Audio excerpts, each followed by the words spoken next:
Hello student, welcome to PS academy. রোজকারের মতন আজকেও ডেলি কারেন্ট অ্যাফেয়ার্স ইম্পর্টেন্ট 10টা জিকে নিয়ে তোমাদের সাথে আলোচনা করব। তো চলো শুরু করা যাক। প্রথম কোশ্চেন, তৃতীয়বারের মতন ইন্টারন্যাশনাল নারকোটিক্স কন্ট্রোল বোর্ডের সদস্য হিসাবে আবার নির্বাচিত হলেন ভারতের কে? তিনি হলেন জগজিৎ পাভাদিয়া। নেক্সট কোশ্চেন, জাতীয় সিভিল সার্ভিস দিবস কবে পালিত হয়? সেটা হচ্ছে 21শে এপ্রিল। 3 নম্বর কোশ্চেন, ভারতের ইন্টেল কোম্পানির প্রধান হিসাবে নিযুক্ত হলেন কে? হয়েছে সন্তোষ বিশ্বনাথন।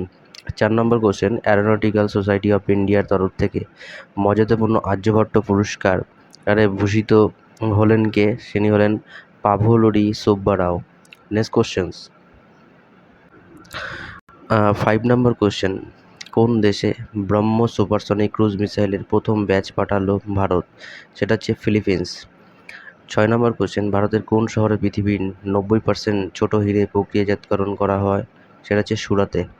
7 নম্বর কোশ্চেন, ভারতের কোন রাজ্যে সিদ্ধি নামে কালো আফ্রিকান বংশোদ্ভূত ভারতীয় জাতিগোষ্ঠীর জনসংখ্যা সবথেকে বেশি? সেটা হচ্ছে কর্ণাটক। নেক্সট কোশ্চেন, 8 নম্বর কোশ্চেন, ফায়ার ড্যাম বলতে কি বোঝায়? সেটা হচ্ছে কয়লা খনিতে জমে থাকা মিথেনকে। 9 নম্বর কোশ্চেন, এক টুকরো পাথর সুতোয় বেঁধে তাকে উলম্ব তলে সমকৌণিক বেগে ঘোরালে সুতোর টান সর্বাধিক হবে যখন এটি কী হয়? পাথরটি সর্বনিম্ন অবস্থানে থাকে। 10 নম্বর কোশ্চেন, ইসরোর জিও পোর্টাল এবং ভুবন গুগলের চেয়ে 10 গুণ বেশি তথ্য দেয়। আজকের মতন এখানে 10টা ইম্পর্টেন্ট কারেন্ট অ্যাফেয়ার্স কোশ্চেন থাকলো।